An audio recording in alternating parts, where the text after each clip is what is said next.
Hi, my name is Katy Hearn Church, and I am the co-host and creator of Queens Podcast.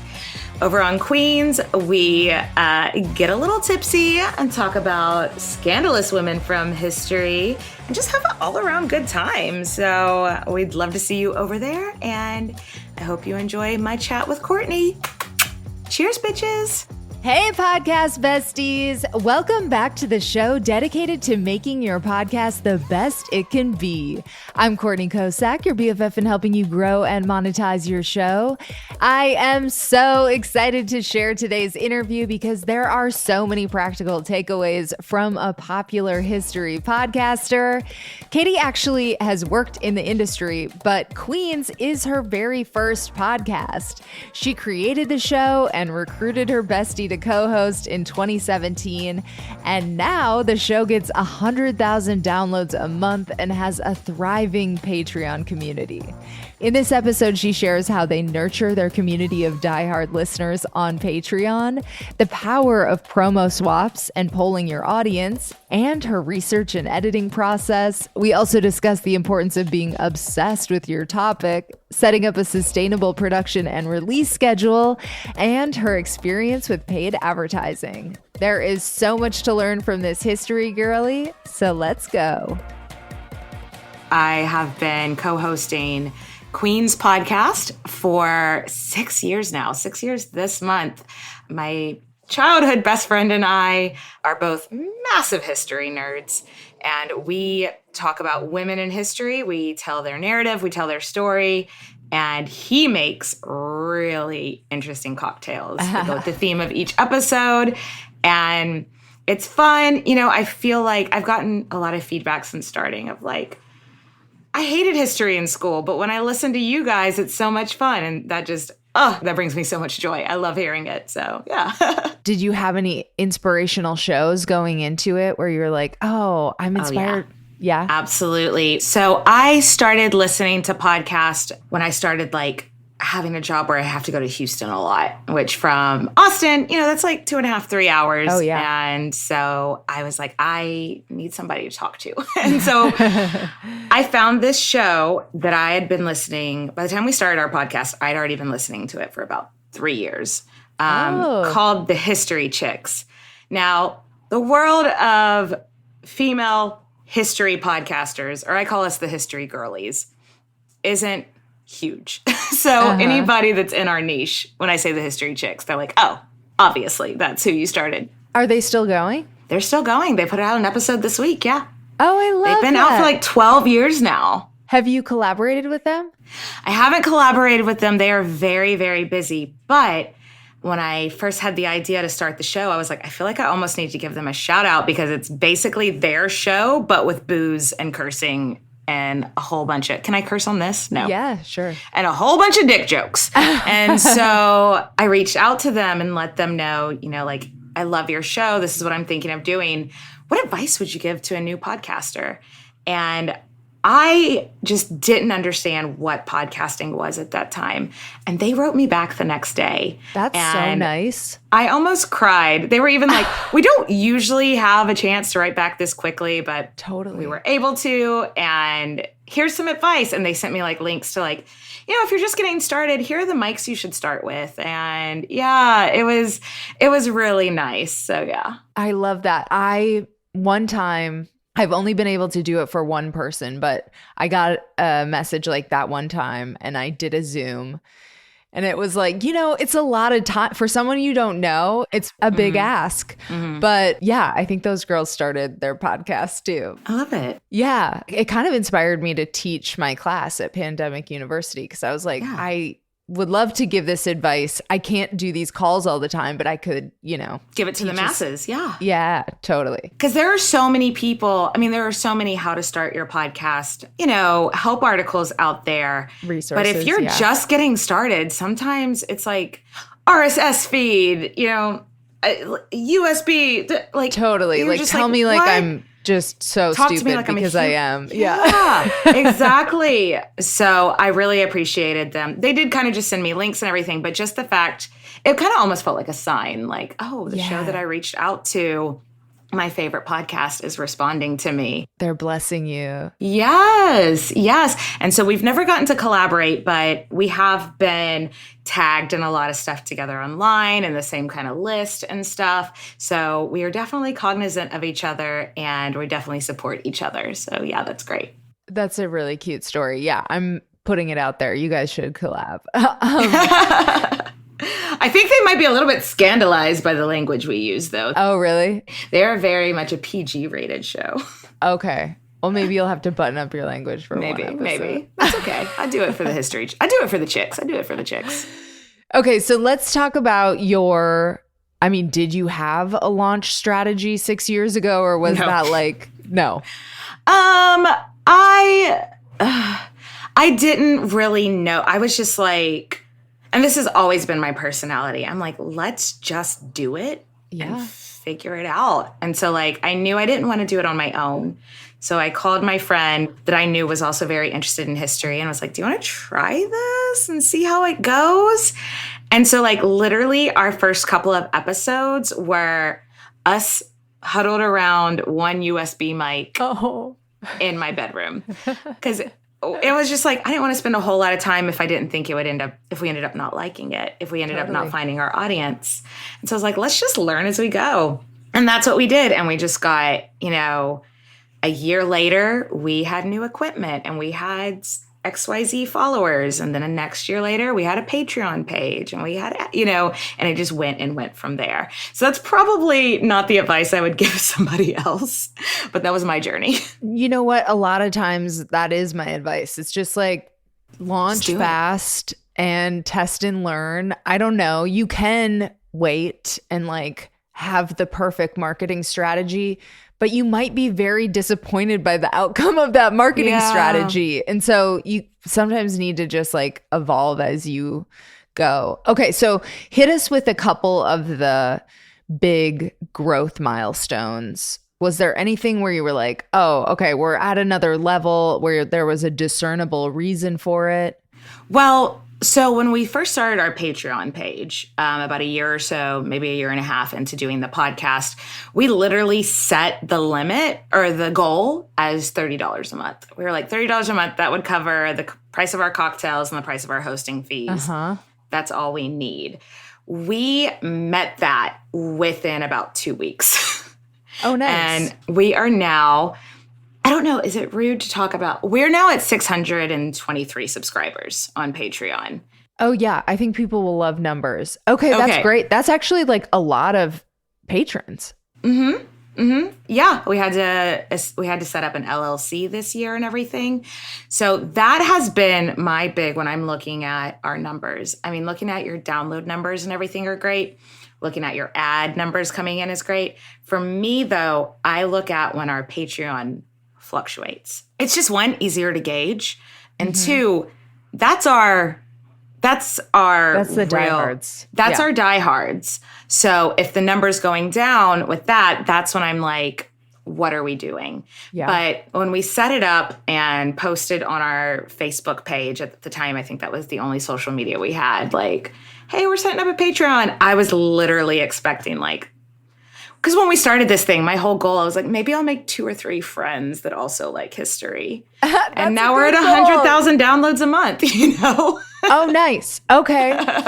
And you release weekly? Twice a month. However, I will say we have started a new strategy lately because we have such a large back catalog now that if we release an episode and there's something in our back catalog that relates to that one, we're going to rerun an episode in between. So, for instance, we just did an episode on a woman who was a ballerina during the Russian Revolution. And we referenced the last queen of Russia, who was also alive at the same time. And they actually shared a lover and stuff like that. So we reran that episode afterwards as a supplemental. And I do think it helped our numbers quite a bit. And that's taking one of those 2 spots per month, or you're running in addition to those 2 spots? In the blank spot. So we usually post the second Wednesday and fourth Wednesday of a month. So that one I was like, oh, well, this one's just kind of like a bonus episode on the third Wednesday. Oh, nice. Okay, Yeah. cool. So you're like probably 3 times as big as Private Parts Unknown, which is my like podcast that I've also been doing for, 6 year 20 since 2016. And I also do twice like every other week just for sustainability. Yeah. Did you ever do weekly? How did you land on? No, so me and my co-host don't live together. We're both adults with adult lives Right. and other jobs. Twice a month for main episodes is all we can sustain. However, we do Patreon episodes. We throw that in as well. But those are less researched. Those are a lot less. So that I would absolutely love to do more often, but it's too much of an ask of my partner, and it's too much of an ask of myself at this time. But I have set a magic number in my head for Patreon supporters for when I can quit my day job. Ooh, I love that. I think the sustainability piece is huge. Like you have to acknowledge your bandwidth. Pod fade. Yes. Pod fade's real. I would rather release twice a month and like feel really good about those episodes and serving my audience than like feel burnt out and like feel like I'm constantly making this podcast. Like it's got to feel good. Exactly. Totally. You have to love what you're podcasting about also. Yes. That would be my very first. If you're starting a podcast that's like, what's it about? And you're like, oh, we're just going to shoot the shit. It's not going to last. You need to have something that you're going to be passionate about, that you can talk about and like engage with your community about. A topic you're obsessed with. Yes. Yes. Like, I don't think I've ever read a book that wasn't historical fiction. And like, even before the podcast started, it's all, like, I just am obsessed with women in history. And I don't think there's a whole lot of other stuff that I could do this kind of content on. So that is also my advice. Sustainability is very important, but being obsessed is also a huge part of it. Hey besties! Mopod Boost has helped me reach so many new listeners for this podcast, maybe even you, and the proof is in the pudding, baby. I am thrilled to share that Podcast Bestie now has over 55,000 downloads, and Mopod has definitely given me a boost in that department. What is Mopod? Good question. It's an effective, targeted way to promote your show. It's already trusted by industry giants like Condé Nast, iHeartMedia, and the HubSpot Podcast Network, and that's because it works. But Mopod isn't just for the big guys. Mopod Boost is perfect for indie podcasters like me and you. How does it work? Well, Mopod's groundbreaking technology transforms your podcast episodes into captivating display ads. These ads are then optimized and strategically placed across the web, steering listeners right back to your podcast. And there has been an exciting new wave of updates to Mopod Boost Self-Serve that include the ability to generate impactful ad copy using AI and the implementation of sophisticated targeting options such as geolocation, age, gender, and household income. Podcasters can now pull comprehensive campaign reports straight from the platform, delivering insights on audience demographics, devices, daily delivery statistics, creative performance, and even granular geographic data. Mopod Boost has actually been my favorite paid advertising experiment to date. I've used it on all my shows, and you can try it for just $100. Plus, if you're a bestie, you get 10% off with the link in the description. So try it out and let me know what you think. So tell me about the research process, because you guys are doing like, it's a conversation, but you actually, have researched these people's stories. Oh, yeah.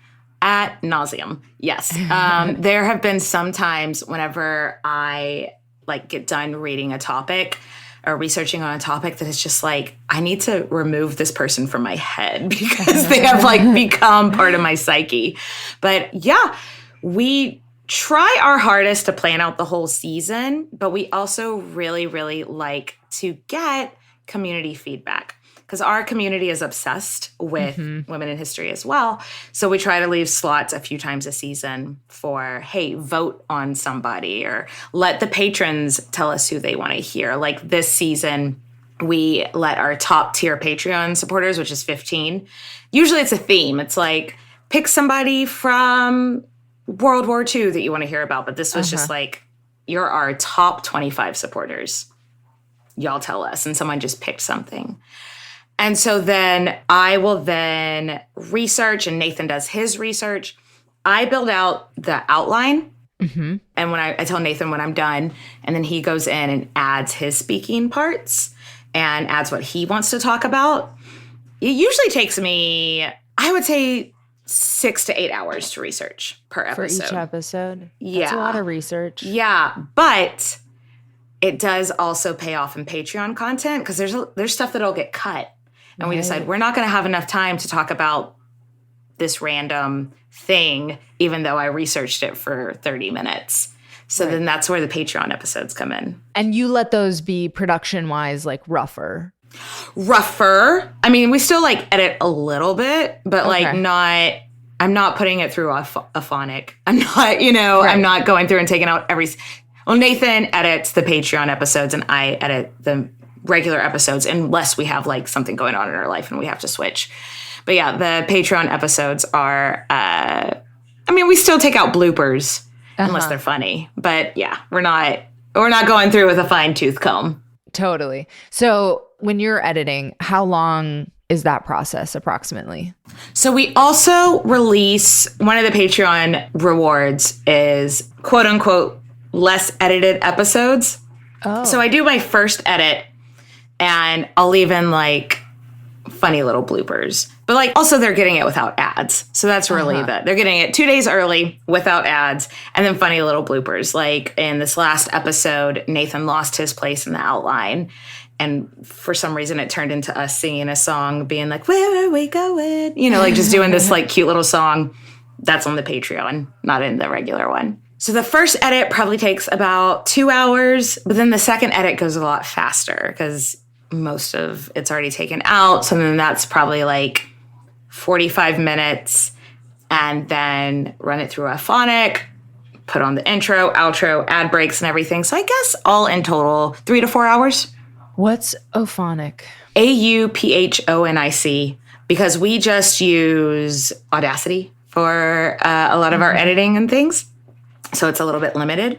And I'm not a sound engineer. Auphonic is a platform where you... It's like filters? It levels things out. Like if one of us is much louder than the other one, if there's a bunch of weird background noise. It's not a perfect tool because it's only like, I think it's like $3 for a few hours per... Like it's not a perfect tool, but I also don't have time to go learn Pro Tools. you know? So it helps. And sometimes if I come across like an old episode that I'm like, oh, maybe we run this through Auphonic and see if maybe this can help a little from the one mic huddled around a laptop days. Yeah. That's hilarious. Hey besties, just a quick word from our sponsor Momento, which I actually use on the YouTube channels and to create social media assets for all of my shows. Because guess what? Being successful with podcasts and video is a full-time job that most people don't have the time or experience to do, right? It's a lot. But with Momento, you get an end-to-end AI video marketing tool that finds your shareable moments, creates beautiful shorts, and even schedules straight to social. And it can do even more. Momento can also write high-quality show notes, social posts, tweets, and even jokes from your content. I am telling you, you need Momento in your life. Your first upload is free. There's a link in the show notes with a free trial. So what are you waiting for? Go see what AI can do with your video. And if you want me to talk about you right here on the show, you can buy a sponsorship to Podcast Bestie at podcastbestie.com/advertise. Okay, now back to the show. Okay, so I want to get into, you've done a lot of promo swaps and I want to know your strategy for that. And I think when I was listening, there were ads and promo swaps in the episode, and you do your front intro thing. So I want to know your whole strategy. So, all right, let me start at the beginning of the episode and work my way through. I feel like, yes. So we, like I've said, we curse and we use dirty language and we are not child friendly. Even though we have a lot of we get a lot of fan mail from like 12-year-olds whose parents listen with them. We get messages they're totally we get messages of them being like, whatever, they watch HBO. It's fine. At least they're learning something with this. But the first year, like the first 3 years of our show, we got so many bad reviews that were like, they curse in this show. I can't handle the language. Blah, blah, and even though there's an explicit warning, whatever. So at first, Nathan and I started doing a disclaimer at the beginning of the episode. Hey, there's going to be cursing in this episode. And then I was like, this is boring hearing every single episode. Wouldn't it be cool if other podcasters came on to say, hey, Katy and Nathan invited us to tell you da-da-da-da-da. But if you do like cursing in history, then you'll like this show. Or if you don't like cursing in history, our show is clean. Or if whatever the byline is there. Because we had been doing promo swaps when we first got in the game. Promo swaps were a huge game changer for us. Right now, we're not really doing so much promo swaps unless a show is bigger. But I want to help the other history girlies. I want to continue to build this community. I'm not just after it because I want more Patreon supporters. I literally just want the history girlies to be around so I have people to talk to. Right. So that's when we started inviting people in to do these disclaimers for us. It's so smart. It's been such a fun experience because then, they promote the show to their listeners. And then also, our listeners come to us. I get probably an email or a Facebook message or an Instagram message at least once a week being like, who was that show? Who was that promo? That sounded fun. I forgot to write it down, though. Who was it? And so I'm like, oh, here's their link. Follow them here, That's cool. And then for promos in the middle of episodes, those are probably dynamically inserted because we did recently join a network. Yeah, I want to talk about that. Yeah, and they, insert promos from other shows because the network that we joined does specifically focus in educational podcasts. So when I was joined, I was like, we make a lot of dick jokes. Our tagline is history is a bag of dicks because it is. I don't know if you know much about women's history. Not nice. And so when he was like, we're looking for educational shows, I was like, our language, right? And he was like, yes. But so we joined the network and now they do dynamically inserted promos for us on other shows in the network. And they've also gotten us in some really shows that aren't on the network, some bigger shows that I was really interested to learn. Have you heard, what's it called, Significant Others? No. It's a really, really interesting podcast that I do think our listeners would be interested. So I'd hope that their listeners would be interested in us. It's hosted by... Oh, God, I'm such a bad feminist. I can't remember her name, but she is Conan O'Brien's wife. And so it's called Significant Others, and it's about the significant others of famous people in history. Oh, and so they were able to run an ad for us in that show, which isn't on the network, but still, I guess, aligned enough. Totally.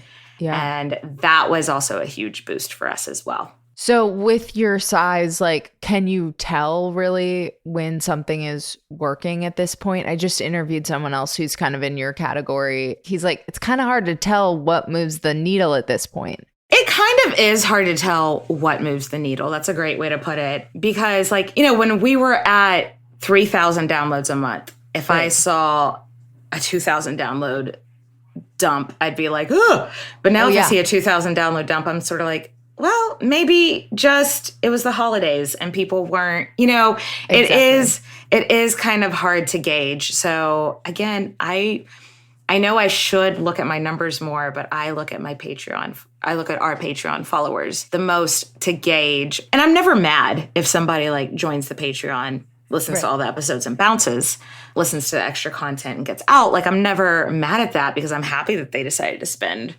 But if there's a significant dip there, I'm like, oh, what have we done? Are you making comparable money from ads as you are from Patreon? Absolutely not. No. Patreon is our bread and butter. Now, we are new to the network.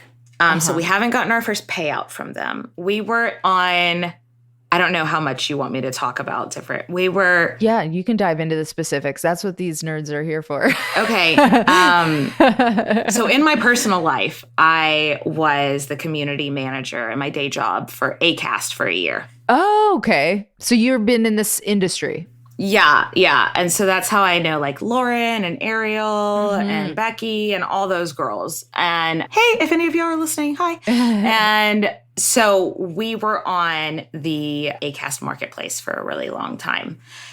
And it was just so easy. But we were getting like maybe $200 a month or something like that. Not selling out all your spots. Yeah. And it was just sort of like, I would look at our numbers and I would be like, there's got to be something better out there. So that was why we switched. Yeah. However, I will say Acast as a platform has some really cool gadgets. Like I was really disappointed. I don't work there anymore either, but I was really disappointed. Not disappointed. I was bummed to leave them and miss some of like the cool integrations, like the transcript and like the YouTube integration and stuff. When you had to move for the network? I had to because I just felt like at that point we were making enough that we could get more of a hand-holding with help from other places.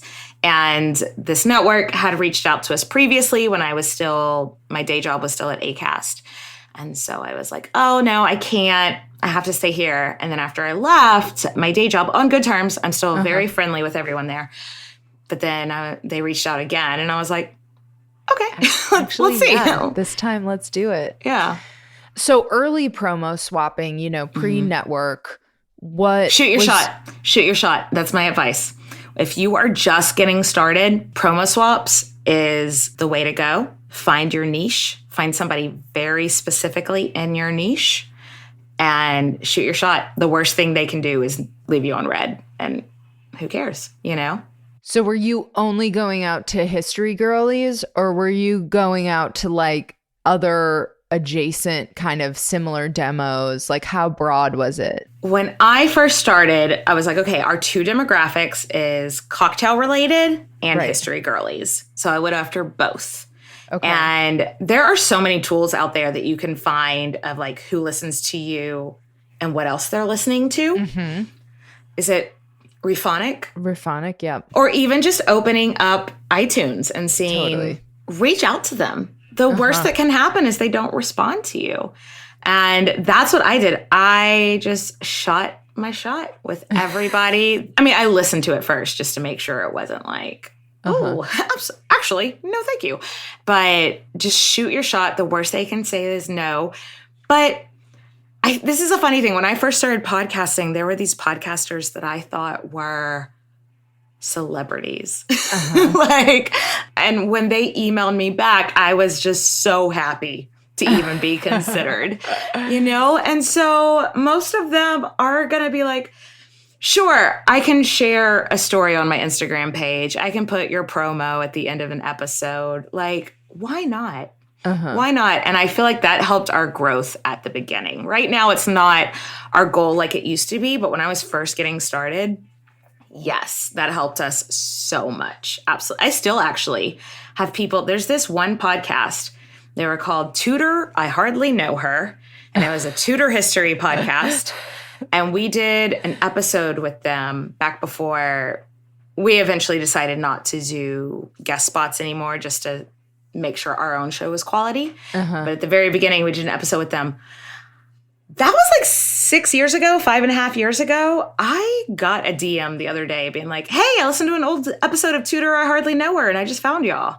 So just do it, I know. It's got a long tail, for real. Yeah, absolutely. So when you're approaching these people, I mean, it definitely helps that you listened, because I feel like anytime I can tell when someone's approaching me and they are familiar with my thing, regardless of what it is, which podcast or which thing. I'm like, you don't know, like you shouldn't be pitching me because you really can't even speak my language for one sentence. I have so many stories with the random, oh my gosh, you obviously haven't listened to me pitch. Yes.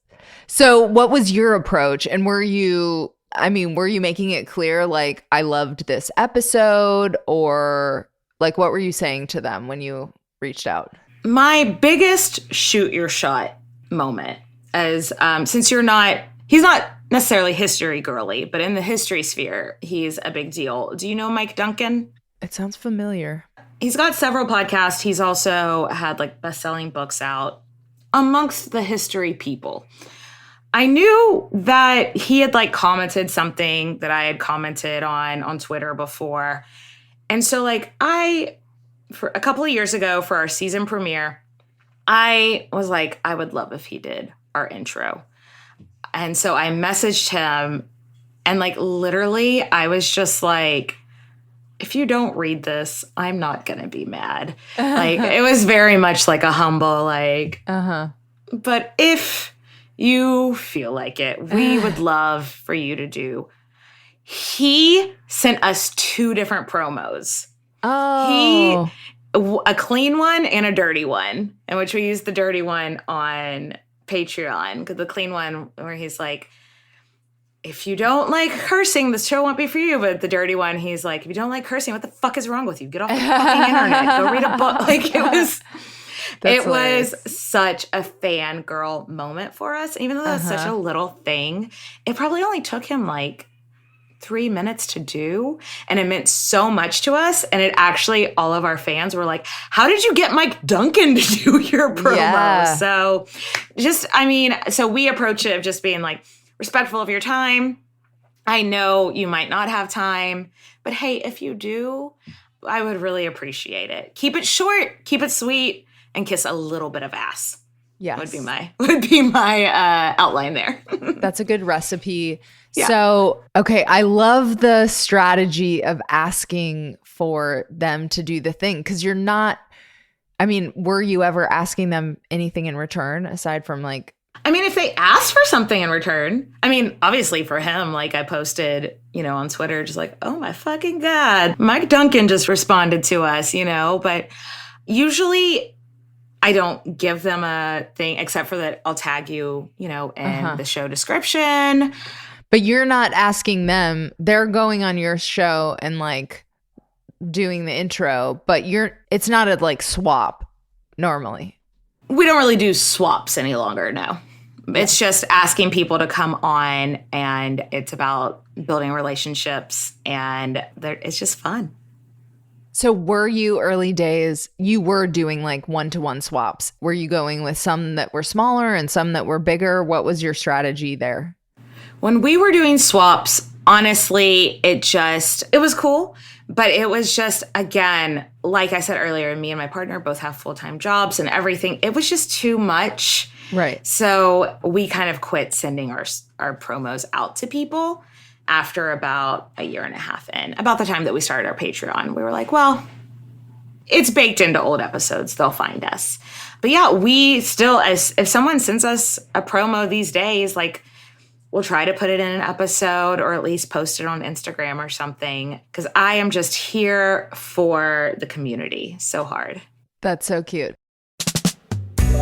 Hey, besties. Did you know that Podcast Bestie is also a newsletter? Yeah. It actually started as a newsletter first, and I send out loads of exclusives to my besties in the newsletter that you can't even get on the podcast. So you need to make sure you're signed up for Podcast Bestie on Substack. That is podcastbestie.substack.com/welcome. There is a link in the show notes, so head on down and make sure you get on the list. Okay, so one thing when I was listening to the episode... Which episode did you listen to? I'm just curious. I think the most recent one. Grania O'Malley? Or Grace. The pirate. Grace. Yeah. Yes. But Grace isn't her real... You did the Gaelic thing, but I don't know how to say that. Grania. Okay. Grania, yeah. Okay, so there was a listener survey, though, like halfway through or something. Yeah. Is that a network thing? That's baked in. That's like a baked in ad. Yeah. We didn't do that. That was like Which I've looked at the survey, though. We gave them permission. I looked at it, and I could see why a network would want to see the questions on there. Totally. So when you say, because you were like, when an audience tells you what they want, listen to them. You're not basing that on the listener survey. That's more for like ads. You're basing it on like what you're hearing from your patrons. Yes, because the listener survey from the network was a lot more of like about your demographics. Yeah. And when I said, because listeners, Courtney sent me a survey or questions, and like one of the things I said is like, when your listeners tell you what they want, listen to them. What I meant by that is if you've gotten like 15 requests for a certain topic, do it. Or if you've gotten, hey, we didn't really love when you did XYZ. Don't do that again. And even we one time made an episode and someone didn't like a certain word we used. So in the next episode, we were like, hey guys, we actually didn't even realize that this was. So listen to the feedback you're getting. You're going to get dumb feedback. Like we've got Apple reviews that are just like, I don't like the girl's voice. And it's like, well, I can't do anything about that. But if your actual community is telling you, I do like this, I don't like this, listen to them. Yeah. And how do you do the polls? You mentioned you run polls. Oh, yeah. We've run polls a couple of different ways. There's on Instagram stories.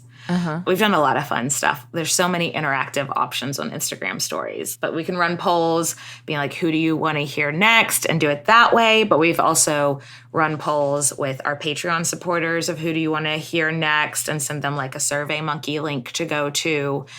We might already have something in the can, but hey, maybe it's going to be like, what do you want next season to start with? Right.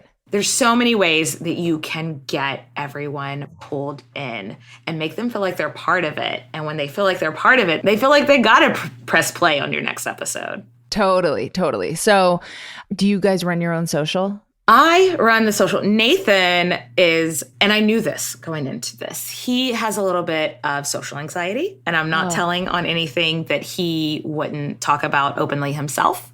And so he told me at the beginning of like, social media gives me really bad anxiety. And I was Fair enough. I got this. So I run the social media myself. We are considering getting a virtual assistant, though, at this point to start helping. But for the most part, I run the social media ourselves. And our biggest focus is on Instagram. I would say if social media is part of your marketing strategy, research your core audience and see where they are most active. Women in their late 20s to mid 30s, which is our core audience, is Instagram. So There we go. Nice. Have you paid for ads at any point? Like when you guys were just starting out, did you buy Overcast ads or whether they were mistakes or not? Until last year, we were doing social media, paying for social media ads. Oh, really? Were they working? Yes and no. I don't know that I necessarily saw a spike in our downloads. And if it was, not enough for what we were paying. Totally. But I'm glad that we experimented with it. But we were getting, more followers and more shares. That's what when I look at my social media metrics, I'm looking at shares.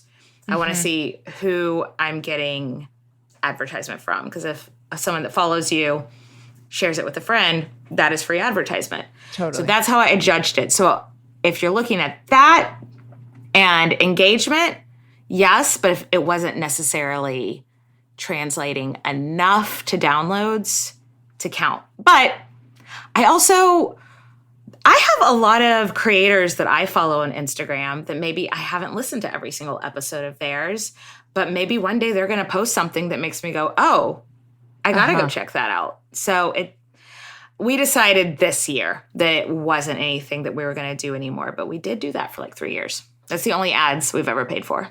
Okay, cool. Well, this has been so awesome.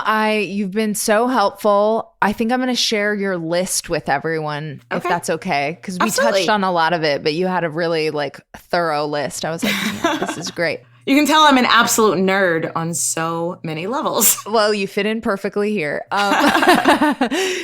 This is what I'm doing. Sorry, I should have warned you about this. Future people will know, but I'm incorporating a new recurring question. You're the second person ever to do this, but Lauren Pissell was like...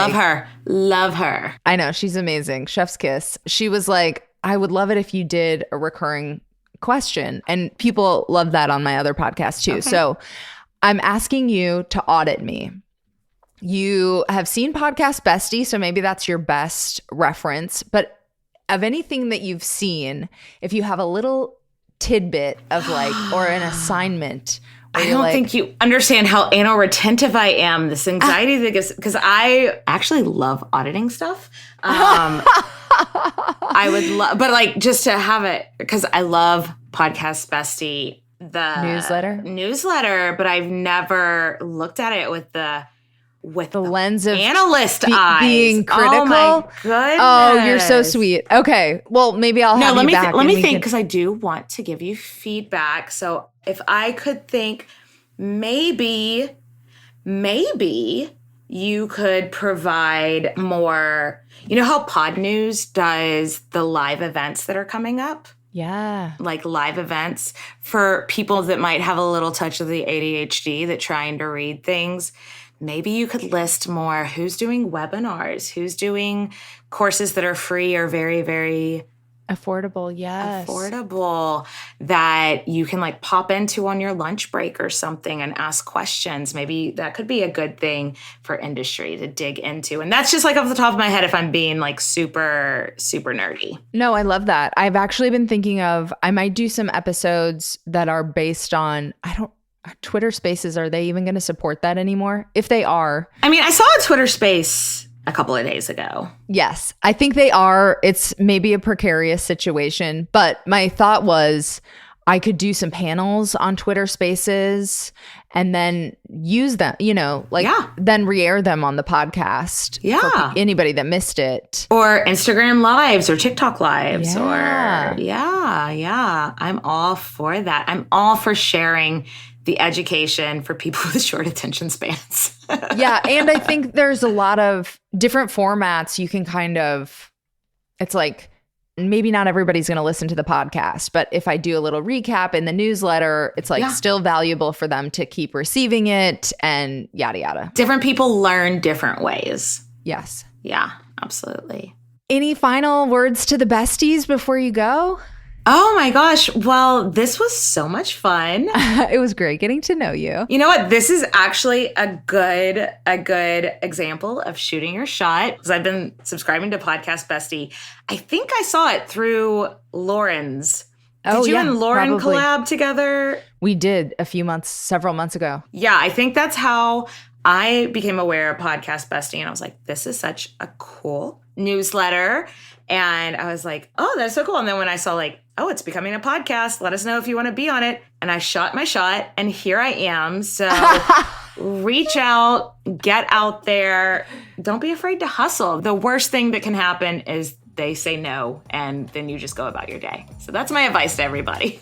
Words of wisdom. Well, thank you so much for your time. It was lovely to have this chat. Thank you so much for having me.